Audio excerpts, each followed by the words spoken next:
விராட் கோலி 84 ரன்ல இந்த மாதிரி ஒரு டையிங் பிச்சில் 56 சிங்கிள் எடுக்கிறது எவ்வளோ கஷ்டம் சார்? எப்படி அந்த இன்ட்ரெஸ்ட் ரேட் காம்பவுண்ட் ஆகுது பாருங்க, வட்டிக்கு வட்டின்ற மாதிரி நீங்க போட்ட எஃபர்ட்டுக்கு அந்த பலன் இவ்வளோ வருஷமா மெனக்கெட்டது அது மாதிரி ஒரு மாதிரி பூர்த்தி மாதிரி ஆகும், ஒரு ஃபுல்ஃபில்மெண்ட் வரும். அதுதான் விராட் கோலி மாதிரி கேரக்டர்ஸ். நம்ம ஸ்மித்து கூட பார்த்தீங்கன்னா ரன் ஸ்மித்னு அவரை நிக் நேம் சொல்லுவான் இங்கிலீஷ் பண்டிட்ஸ்லாம். ஏன்னா கோல்ட் ஸ்மித் மாதிரி ரன் ஸ்மித் மாதிரி ரன்னை குவிச்சினே இருக்கார். ரெண்டாவது பார்த்தீங்கன்னா கிரீஸில் நவுந்துனே இருப்பார், போலிங்க்கு ஏற்ற மாதிரி சர்ஃபேஸுக்கு ஏற்ற மாதிரி அடாப்டிவ் மைண்டுங்க. ப்ராப்ளமுக்கு ஒரு சொல்யூஷன் ப்ரொவைட் பண்ணுற ஒரு பிளேயர், தனி டெக்னிக். அவரை வந்து ஸ்மித்தை பார்த்து இப்படி காப்பி பண்ணுங்கன்னு எந்த கோச்சிங் அகாடமிலையும் சொல்லி கொடுக்கவே முடியாது. அவர் ஒரிஜினல், இவரே குவாலிட்டி பிளேயர். போர் அடிக்கிறதா என்னன்னு தெரியல, அவர் இன்னும் ஒரு புது ஷாட் ட்ரை பண்ண போய் அவரே தன்னோட பொட்டன்ஷியல் அவுட்ரீச் பண்ண போய் கவுண்டர் ப்ரொடக்டிவா ஆயிடுது. அது நடக்கக்கூடாது. ஏன்னா ஹார்திக் வரும்போது அதே ஆட்டிடியூட அவர் வர்றாரு. என்னன்னா நீ கடைசி வரைக்கும் ஆடு, there is clear concept sir. நீ ஒருத்தர் ஸ்லோவானா ஒருத்தர் அடிக்கணும்னு சொல்லிட்டு மேலே போடுவான்னு தெரியும். இது கேட் அண்ட் மவுஸ் கேம் தான், எலியும் பூனைன்ற மாதிரி. நீ பதுங்கினா நான் பாய்வேன், நான் பதுங்கினே இருப்பேன் பாயறதுக்கோசரம். அந்த இறையெல்லாம் பிடிக்கிற அந்த பறவையெல்லாம் பாருங்க, அப்படியே ஈகிள்லாம் காட்டுறான் பாருங்க. அதுதான் இது இந்த கேமே வந்து கேட் அண்ட் மவுஸ் கேம் தான். நீங்க கொஞ்சம் அசந்தீங்கன்னா நான் காசு பண்ணி உனக்கு சேதாரத்தை மூஞ்சி மேலே சாத்தி வேண்ட மாதிரி தான்.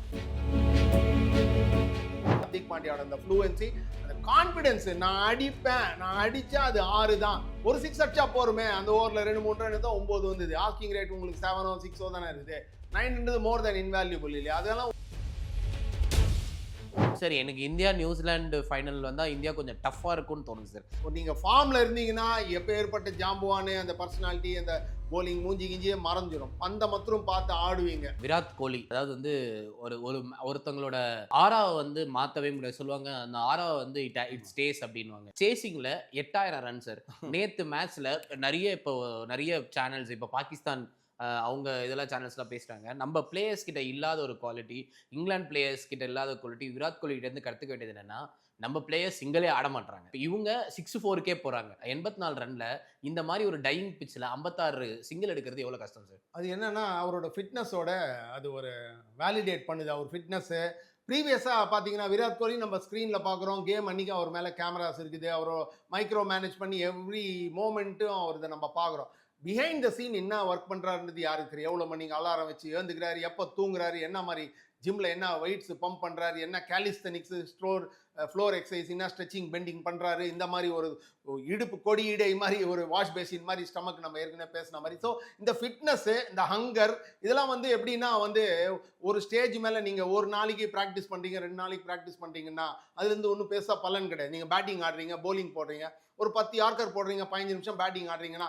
உங்களுக்கு ஒரு 2 மணி நேரம் ட்ராவல் பண்ணிட்டு 15 நிமிஷம் பேட்டிங் ஆடுறீங்க வச்சுக்கோங்க. யோசிப்பீங்க, என்னத்துக்கு 2 மணி நேரம் போயிட்டு 15 நிமிஷம் தான் ஆடுறேன், ட்ராவல் தான் ஜாஸ்தியாக இருக்குது, அதில் என்ன கற்றுக்க போகிறேன்னு நினச்சி விட்டிங்கன்னா அதில் பலனே இருக்காது. அதே நீங்கள் 6 வாரம் 8 வாரம் அந்த பிரயத்னம் பட்டீங்க வச்சுக்கோங்களேன், அப்போ தான் அந்த ஜாமெட்ரிக் ப்ரோக்ரஷன் மாதிரி 2+2 வந்து அரித்மெட்டிக் ப்ரோக்ரஷன், 2x2x2ன்ற மாதிரி உங்களுக்கு ஜாமெட்ரிக் ப்ரோக்ரஷனில் உங்களுக்கு அந்த ரிட்டர்ன்ஸ் கிடைக்கும். எப்படி அந்த இன்ட்ரெஸ்ட் ரேட் காம்பவுண்ட் ஆகுது பாருங்க, வட்டிக்கு வட்டின்ற மாதிரி நீங்கள் போட்ட எஃபர்ட்டுக்கு அந்த பலன் இவ்வளோ வருஷமாக மெனக்கெட்டது அது மாதிரி ஒரு மாதிரி பூர்த்தி மாதிரி ஆகும், ஒரு ஃபுல்ஃபில்மெண்ட் வரும். அதுதான் விராட் கோலி மாதிரி கேரக்டர்ஸ்.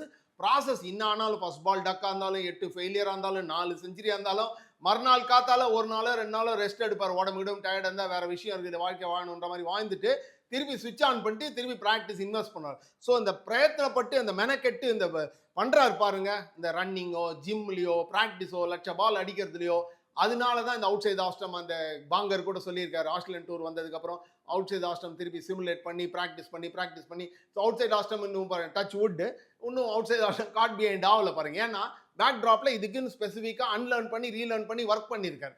ஸோ இதுதான் அந்த பலனுங்க. அந்த ஹார்ட் ஒர்க் வந்து வீணாவே போகாது.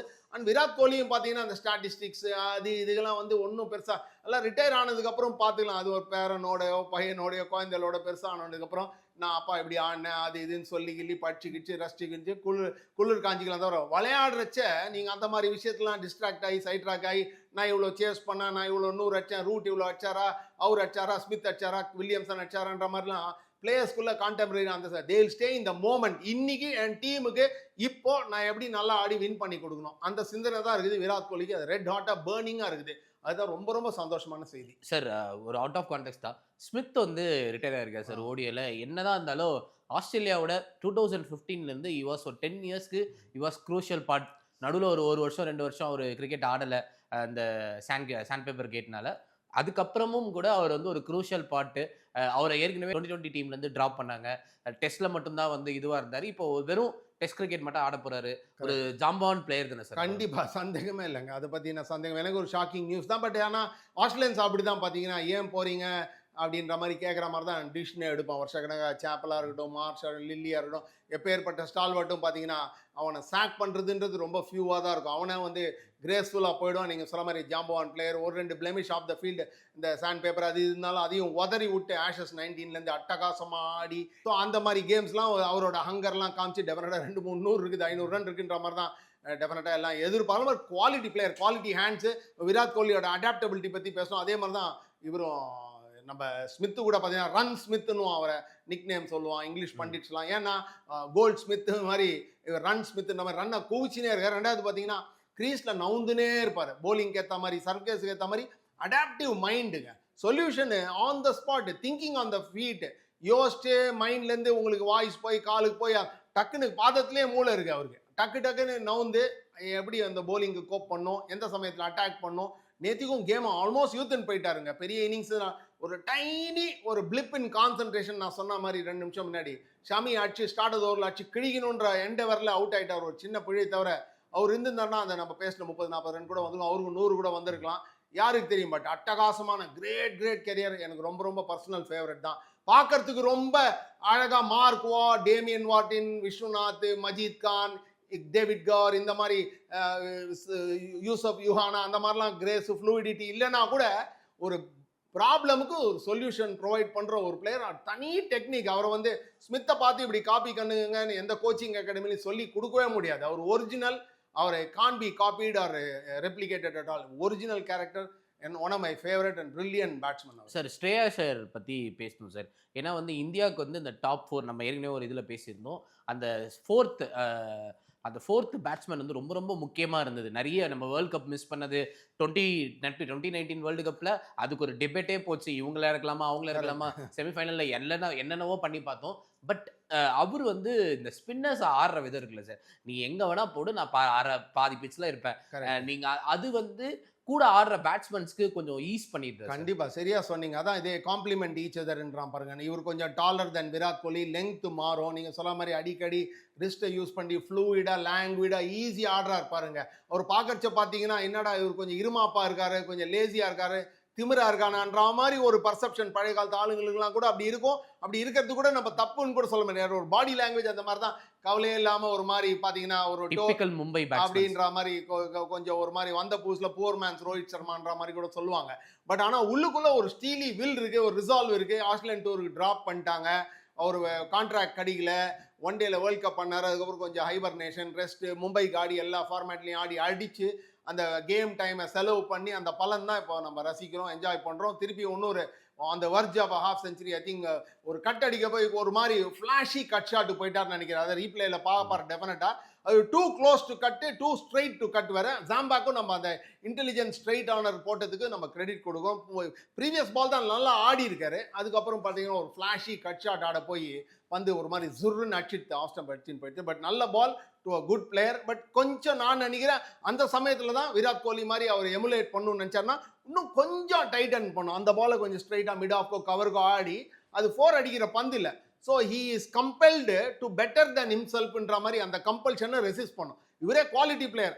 போர் அடிக்கிறதா என்னன்னு தெரில. அவர் இன்னும் ஒரு புது ஷாட் ட்ரை பண்ண போய் அவரே தன்னோட பொட்டென்ஷியல் அவுட்ரீச் பண்ண போய் கவுண்டர் ப்ரொடக்டிவாக ஆயிடுது. அது நடக்கக்கூடாது. ஏன்னா ஆப்டிமமாக ஆட்டு நம்ம ஜடேஜா பற்றி பேசணும். நீங்கள் ஸ்பெஷலைஸ்லாம் ஆடணும்னு அவசியமே இல்லை. நீங்கள் வேலையை செஞ்சுருக்கலாம். நேற்று யாருக்கு தெரியும், ஐயர் இருந்து தான் நாட் அவுட்டாக கூட வந்திருக்கலாம். அதுதான் கிரேட்னஸ். அதுதான் வந்து அந்த கிரேட்னஸ் அச்சீவ் பண்ணணும்னா இந்த மாதிரி சமயத்தில் அந்த செட் ஆர்ச்சை கன்வெர்ட் பண்ண கற்றுக்கணும் விராட் நான். கேஎல் ராகுல் பற்றி நீங்கள் முன்னாடியே சொன்னீங்க. ரிஷப் பண்ட் எடுத்துருக்கலாம், நிறைய இது வந்தது எல்லாமே. அவரோட இம்பார்ட்டன்ஸை அவர் காமிச்சதான் எனக்கு ஃபீல் ஆச்சு சார். எனக்கு இன்னும் நல்லா ஞாபகம் இருக்குது. அவர் லாஸ்ட் இயர் வந்து நம்ம அஸ்வின் அவரோட சேனலுக்கு வந்து ஒரு இன்டர்வியூ கொடுத்துருப்பாரு, பாட்காஸ்ட். அதில் வந்து அவர் சொல்லியிருப்பாரு, அஸ்வின் ஒரு கேள்வியாக கேட்டிருப்பாரு, இந்த மாதிரி வந்து நீங்கள் வந்து அந்த 2023 வேர்ல்டு கப்பில் அவரும் கோலியும் தான் விளையாடிட்டு இருந்தாங்க. அப்போ வந்து ஸ்லோவாக ஆடிட்டே இருந்தாங்க, விக்கெட் விழுந்துடக்கூடாதுன்னு சொல்லிட்டு. What would you want to change அப்படின்னும் போது அதே மாதிரி நேற்று கோலி உள்ள இருக்காரு. இவர் வந்தவொடனே கோலி இவர் ஈஸ் பண்ணிட்டாரோன்னு எனக்கு ஆமா, தோணுது சார். correct. வந்து பட்டுன்னு ஒரு Correct. 15 ரன் இவர் அடிச்ச உடனே அந்த ஒரு வார்த்தை இருக்குல்ல sir, walk on the talk. அத பண்ணிட்டாரோன்னு எனக்கு கரெக்ட் தோணுது கரெக்ட் சார். சரியா தான் சொன்னீங்க. போதாத்துக்கு அந்த அவரோட டெமன்ஸோ கோஸ்ஸோ 23 அகமதாபாத்லேருந்து அவரை போட்டு அவரு தூக்கம் இல்லாமல் செஞ்சது, அந்த ஒரு கெட்ட கனவை உதறி விட்டு எங்க நீங்க பேசினா நடக்காது, நீங்க சொன்ன மாதிரி செயல்ல பண்ணி காமிச்சாதான் தனக்கும் ஆத்மார்த்த திருப்தி இருக்கும், எல்லார் வாயும் அடைக்கவும் முடியும். எல்லார் வாயும் அடைக்கிறது அவர் எண்டவர் கிடையாது. முக்கியமான விஷயம் தனக்கு இருக்கிற டவுட்ஸ் இருப்பாருங்க.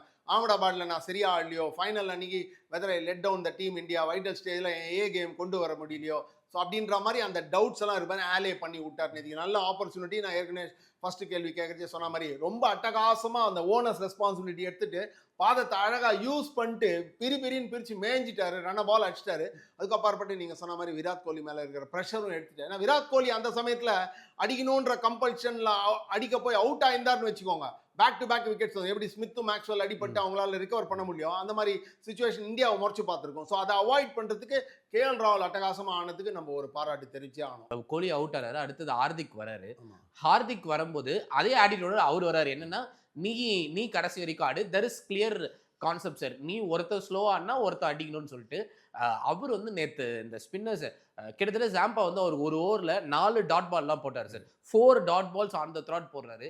எந்த பேட்ஸ்மேனுக்கா இருந்தாலும் என்ன லெவல்ல ஆடினாலும் ஒரு ப்ரெஷர் இருக்கும்.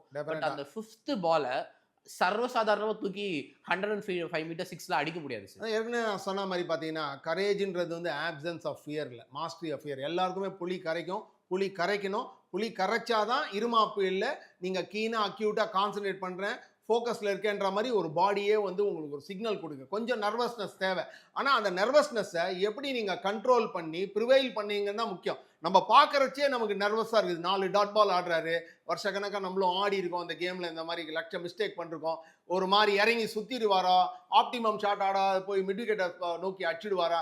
அதே மாதிரி பாண்டியாவும் பண்ணியிருக்கார், பண்ணலன்னு கிடையாது. பட் என்னன்னா அந்த எக்ஸ்பீரியன்ஸ் அதுலேருந்து பாடத்துலேருந்து கற்றுண்டு முக்கியமான விஷயம் ஸ்ட்ரெயிட் ஃபீல்டு அடிக்கிறாரு. நீங்கள் சொன்ன மாதிரி 4-3 டாட் பால் ஆடினா கூட அவருக்கு தெரியும் ஜாம்பா விக்கெட்டுக்கு தான் போட போகிறாரு, லெங்த்தை மாற்ற போகிறாரு. ஒரு ஜூட்டர் மாதிரி ஒரு ஃபாஸ்ட் ஒன் போடுறாரு, ஒரு கூகுளி ட்ரை பண்ணுறாரு, அதே மாதிரி கொஞ்சம் ஒரு மேலே போடுறாரு. ஏன்னா மேலே போட்டால் தான் உங்களுக்கு எட்ஜு கிடைக்கும். ஷார்ட்டாக போட்டிங்கன்னா கட் அடிச்சா அவன் கிரவுண்டோட போச்சுன்னா அவனுக்கு வேண்டியது விக்கெட், ஏன்னா லோயிஷ் டோட்டல்.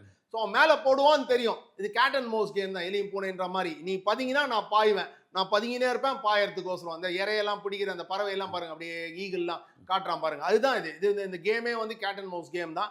நீங்கள் கொஞ்சம் அசந்தீங்கன்னா நான் காசு பண்ணி உனக்கு சேதாரத்தை மூஞ்சி மேலே சாத்திடுவேன்ற மாதிரி தான். ரொம்ப அட்டகாசமான இன்னிங்ஸ். நம்ம ஏற்கனவே பேசின மாதிரி பாண்டியா பார்த்தீங்கன்னா ஃப்ளாஷு, டெபனர், ஸ்டைல் எல்லாம் அசோசியேட் பண்ணலாம். ரொம்ப கூல் திங்கர் அந்த கேம். பர்டிகுலர்லி இப்போ லேட்லி 2-3 வருஷமா கேப்டன்சி போனதுக்கப்புறம் அந்த ஃப்ரீடம் இருக்குது அவருக்கு. பார்த்தீங்கன்னா லாஸ்ட் இயர்லாம் பாவம் ஐபிஎல்ல அவரை கழுவி ஊற்றினாங்க. அந்த மும்பை வந்ததுக்கப்புறம் ரொம்ப பப்ளிக் ரேத்தெல்லாம் ரொம்ப சஃபர் பண்ணி லோன்லியாக ப்ரைவேட்டில் வேறு நிறைய வரிஸ் இருந்தது. அதுக்கு அப்புறப்பட்டு வேர்ல்ட் கப் வின் பண்ணதுக்கப்புறம் அவர் அந்த ஆனந்த கண்ணீர் என்ன அது என்ன நேற்றுக்கு ரொம்ப சந்தோஷமான ஒரு ஹாப்பி கேம்ப் தான் இந்தியன் ட்ரெஸ்ஸிங் ரூம். அதுக்கு ஒரு காரணம் எல்லாமே ஆர்கிடெக்ட்ஸ், கோலி, KL, அக்சர், ஜடேஜா, நீங்கள் சொன்ன மாதிரி ஷாமி, எல்லாருமே forgotten somebody, I don't know, virtually everybody has played a part ன்னு சொல்லலாம். ஸோ ரொம்ப சந்தோஷமா இருந்தது. நீங்கள் சொன்ன மாதிரி ஹர்திக் பாண்டியாவோட அந்த ஃப்ளூவன்சி, அந்த கான்ஃபிடென்ஸ், நான் அடிப்பேன், நான் அடித்தா அது 6 தான், ஒரு 6 அடிச்சா போருமே, அந்த ஓவரில் 2-3 ரன் தான் 9 வந்தது. ஆஸ்கிங் ரேட் உங்களுக்கு 7 or 6 தானே இருக்குது. 9 மோர் தென் இன்வேல்யூபிள் இல்லையா. அதெல்லாம் overs to Sparrow, time to Sparrow அடிச்சு முடிச்சிட்டாங்க இந்தியா. சரி, எனக்கு இந்தியா நியூசிலாந்து ஃபைனல் வந்தால் இந்தியா கொஞ்சம் டஃப்பாக இருக்கும்னு தோணுது சார். ஏன்னா வந்து தே ஹேவ் குட் ஸ்பின்னர்ஸ். இப்போ ஷம்சியோ, கேஷவ் மகாராஜோட Santner is more vital. Santner is quality bowler. But இதெல்லாம் ஸ்பெகுலேஷன், ஹைபோதசிஸ், நமக்கு தெரியாது, அவன் வரப்போறான்னு தெரியாது.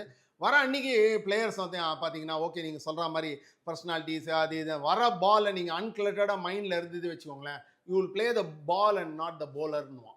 நீங்கள் விராட் கோலி மாதிரி ஒரு பிளேயரு நம்ம எவ்வளோ அக்கேஷன் ஆர்டினரி பவுலருக்கு அவுட் ஆகிடுவார், பங்களாதேஷ் பவுலருக்கோ இவருக்கோ அவருக்கோ அவுட் ஆகிடுவார். நேற்றுக்கு பார்த்தீங்கன்னா லெக் ஸ்பின்னு அவருக்கு நெமசிஸ்ன்னுவாங்க. லெக் ஸ்பின்னு ஜாம்பா எடுத்திருக்காங்க, நிறைய லெக் ஸ்பின்னர்ஸ் அவர் எடுத்திருக்கிறது நம்ம பார்த்துருக்கோம். ஆனால் நேற்று என்ன அட்டகாசமாக ஆடினார் பாருங்க. ஸோ அதுதான் முக்கியம்.